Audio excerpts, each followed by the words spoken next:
स्वागत है आपका बुक ऑडियो में। आप सुन रहे हैं शिवांगी पुरोहित द्वारा लिखित किताब सांझी एक अधूरी कहानी, मेरे यानी सुमन रावत की आवाज में। अब तक आपने सुना कि कैसे सांझी ने परिवार वालों के खिलाफ जाकर वंश से शादी की। सांझी अब वंश के घर आ चुकी है। वंश के माँ बाप को सांझी पसंद नहीं है, लेकिन फिर भी वो खुश है क्योंकि वो वंश के साथ है। अब आगे उस घर में पहला दिन सांझी का अच्छा गुजरा। अगले दिन सांझी ने दोपहर में माँ को फोन किया। हेलो मम्मी, सांझी बोली। हाँ बेटा, क्या हुआ?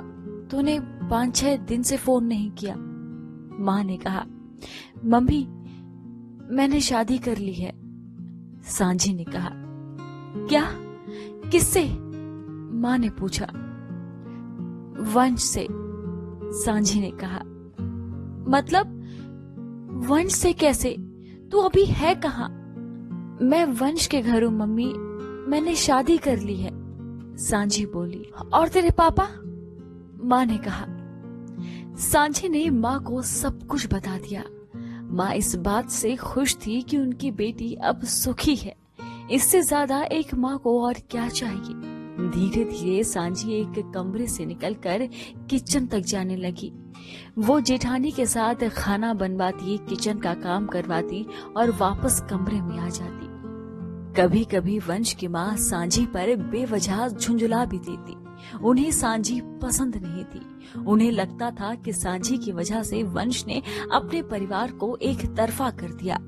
एक दिन सांझी किचन में सब्जी काट रही थी, तभी कोई पड़ोस की औरत प्रसाद देने वंश के घर आई। वंश की माँ बरामदे में बैठी थी। उन्हें चिंता हुई कि कहीं ये सांझी को देख ना ले। उन्होंने उस महिला को जल्द ही वापस भेज दिया और फिर रसोई से सांझी का हाथ पकड़ कर लाई और कमरे में धकेलते हुए कहा, तू चुपचाप एक कमरे में गड़ी नहीं रह सकती, और दरवाजा अटका दिया।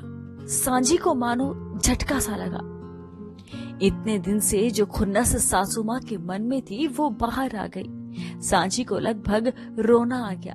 वो चुपचाप पलंग पर बैठी रही। उस दिन के बाद से सासू माँ का सांझी को ताने मारना और बुरा व्यवहार करना शुरू हो गया था। वो बात बात में झुंझलाती और अपशब्द कहती। सांझी ये बातें वंश को कभी नहीं बताती ताकि वंश को ये ना लगे कि वो सांझी को खुश नहीं रख पा रहा। वो चुपचाप सास के ताने सुनती रहती। सास की देखा देखी जेठानी के तेवर भी तीखे होने लगे, क्योंकि घर का सारा काम उसे अकेले करना पड़ता था और सांझी दिन भर कमरे में बैठी रहती थी। एक दिन जेठानी ने बरामदे में खड़ी होकर सांझी को सुनाते हुए कहा, इस घर में तो ऐसे मेहमान आए हैं कि टस से मस नहीं होते। हम सारा दिन काम करके अपनी कमर तोड़े और ये आराम करें। अपना ही पूत खोटा हो तो क्या करें? उसी के कर्म है जो हमारे सर पर फूट रहे हैं। सासू माँ बोली, इन्हें तो भोजन भी बिछौने पर दे दो। महारानी के लिए थाल सजा कर ले जाओ और फिर उनके झूठे बर्तन भी धो।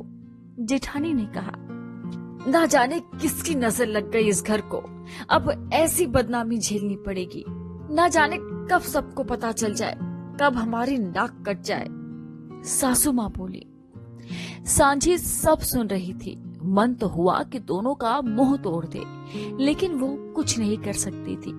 वो खुद ही अकेली बड़बड़ाने लगती। एक तरफ कहते हैं कि काम नहीं करती और दूसरी तरफ कमरे से ही नहीं निकलने देते। वंश के पापा और बड़े भाई दिन में ज्यादातर घर पर नहीं रहते थे। सासू माँ और जेठानी सांझी को ताने मारकर अपना टाइम पास करती थी। हद तो तब हो गई जब सांझी को पीरियड्स के कारण ना तो खाना दिया गया और ना ही पीने का पानी। उस दिन सांझी की हालत भूख और प्यास से खराब हो रही थी। जेठानी मुंह में कड़वाहट घोले पवित्रता की बातें कर रही थी। उसने सांझी के कमरे में कदम भी नहीं रखा। दोपहर होते होते सांझी का बुरा हाल हो गया था। उसकी पानी की बोतल खाली पड़ी थी। जब नहीं रहा गया तो बाथरूम में जाकर ऊपर की टैंकी का पानी पिया, जिससे उसे थोड़ी राहत मिली। शाम तक सांझी का भूख से बुरा हाल हो गया। वो बिस्तर पर करवट लिए पड़ी थी। वंश जब आया तो उसे ऐसे लेटे देख पूछा, क्या हुआ तुम्हें? सुबह से कुछ नहीं खाया है, बहुत भूख लगी है। उन्होंने खाना नहीं दिया। सांची ने वैसे ही लेटे लेटे कहा। वंश को बहुत आश्चर्य हुआ और भाभी पर गुस्सा भी आया। वो किचन में गया, भाभी का खाना बन चुका था। ये क्या बात हुई? आपने उसे सुबह से खाना नहीं दिया? वंश बोला। हम क्यों दे? बाकी दिन तो ठीक है। इस समय हम इसकी सेवा नहीं कर सकते, ना हम उसके कमरे में जाएंगे। क्या नौकरानी समझे हो हमको? उसके झूठे बर्तन कौन धोएगा? भाभी ने कहा। हे भगवान, आप लोग कैसे कर सकते हो ऐसा? वो बेचारी दिन भर भूखी प्यासी पड़ी है। दिल है या पत्थर है आपके अंदर? मैं ले जाऊंगा खाना और बर्तन भी धो दूंगा। वंश खाना लेने आगे बढ़ा ही था कि भाभी ने रोक दिया। खबरदार, जो हमारा खाना उसके लिए ले गए तो। मेरा बिट्टू अभी छोटा है, तुम्हें पता है ना, वो जल्दी बीमार हो जाता है। यही खाना वो खाएगा। तुम बाहर से मंगा लो या खुद बना लो, हम कुछ नहीं जानते। भाभी बोली। वंश को मानो धक्का सा लगा। उसने फ्रिज से पानी की बोतल निकाली। पानी तो ले जा सकता हूँ ना? वंश बोला। वंश वापस कमरे में गया तो देखा सांची वैसे ही लेटी हुई थी। वंश ने उसे उठाकर पानी पिलाया। ये जानकर वंश को बहुत दुख हुआ कि सांची को टंकी का पानी पीना पड़ा। मैं जल्दी से खाना बनाकर लाता हूँ, तुम आराम करो, कहकर वंश कमरे से बाहर निकल आया। उसने जल्दी से दाल चावल मिक्स करे और कुकर में चढ़ाए और आटा गूंथकर अपने और सांची के लिए पराठे बनाए।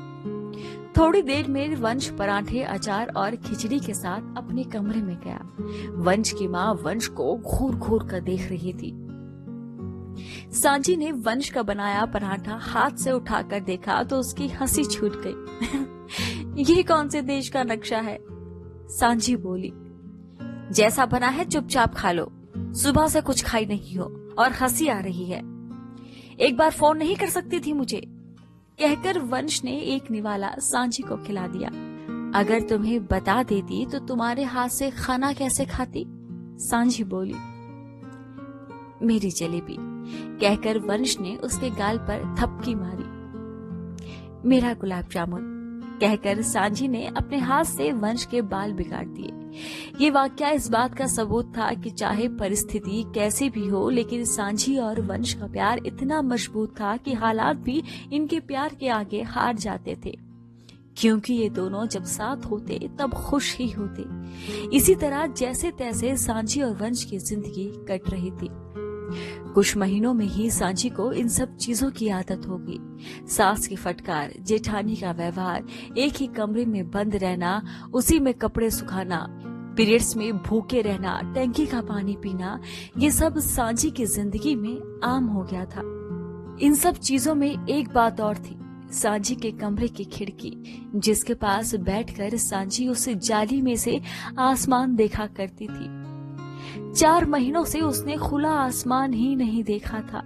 उस खिड़की के पास बैठकर सांची उस नीम के पेड़ को देखा करती थी। खिड़की के उस तरफ एक खाली जमीन थी जिसमें वह इकलौता पेड़ था। सांची उस पेड़ की तरफ देखती रहती और सोचती रहती। सांची को खुशी की बहुत याद आती थी। 4 महीने से उसने ना तो उन दोनों को देखा था और ना ही उनकी आवाज सुनी थी।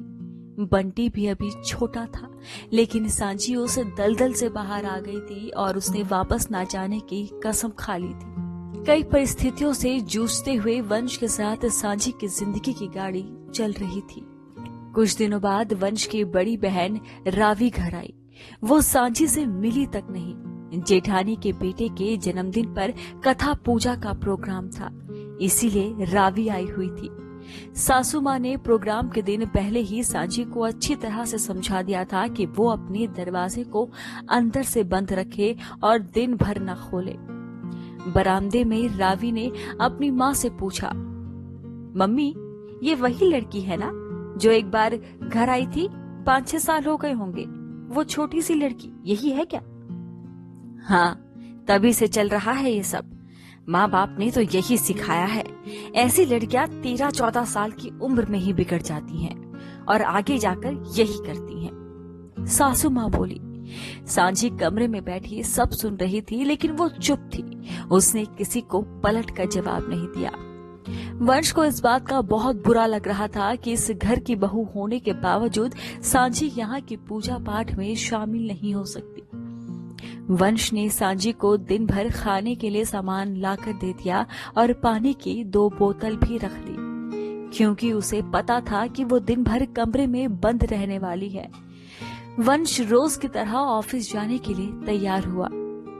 आज तो छुट्टी नहीं ले सकता, बिट्टू का जन्मदिन है, आज कथा में बैठ तू भी, वंश की माँ बोली। वंश ने कोई जवाब नहीं दिया और ऑफिस निकल गया। दोपहर तक पूरा बरामदा लोगों से भर गया। इसमें महिलाएं ज्यादा थी। पहले सत्यनारायण की कथा हुई, उसके बाद कुछ गाना बजाना हुआ और फिर 4 बजे से लोगों को खाना खिलाया गया। खाने की खुशबू सांझी की नाक तक भी पहुंच रही थी, लेकिन वो दिन भर बिस्कुट कुरकुरे से ही काम चला रही थी। खाने के बाद लोग अपने अपने घर चले गए। सबके जाने के बाद रावी ने सांझी का दरवाजा खटखटाया। सांझी ने सोचा कि शायद प्रसाद देने के लिए आई होगी या फिर खाने के लिए बुला रही होगी। सांझी ने दरवाजा खोला। मेरे साथ पीछे साइड चलो, बर्तन धोने हैं। रावी सांझी को किचन के पीछे ले गई, जहां बर्तनों का अंबार लगा हुआ था। देखकर सांझी के होश उड़ गए। रावी ने सांझी को बर्तन धोने बिठा दिया। सांझी ने इतने बर्तन तो पापा की शादी वाले दिन भी नहीं धुले थे। बर्तन धोते वक्त सांझी को वो दिन याद आ गया जब पापा ने उसके साथ मिलकर बर्तन धुलवाए थे। सांझी सोचती थी कि काश पापा वैसे ही होते जैसे उस दिन थे। उसका मन हुआ कि पापा से बात करे, लेकिन किस मुंह से करती। वंश ऑफिस से आया। उसने सांझी को कमरे में ना पाकर किचन में ढूंढा। किचन में माँ, रावी और भाभी खाना खा रही थी, लेकिन सांझी वहां नहीं थी। उसने पीछे जाकर देखा तो सांझी के सामने ढेर सारे बर्तन रखे हुए थे, बड़े बड़े गंजे और कढ़ाई सहित। सांझी नीचे सिर किए कढ़ाई रगड़ रही थी। वंश को उसे देखकर बहुत दया आई। वंश भी उसके पास बैठकर बर्तन धोने लगा। आंखों में नए सपने लिए सांझी वंश के साथ अपना घर छोड़ आई थी। वंश के साथ सांझी खुश थी, लेकिन हालात उसके लिए ज्यादा नहीं बिगड़े थे। वंश का प्यार तो था, लेकिन परिवार का साथ अब भी नहीं था। ऐसे में वंश और सांझी कैसे इस रिश्ते को निभा पाएंगे, जाने सांझी की अगली कड़ी में। नमस्कार।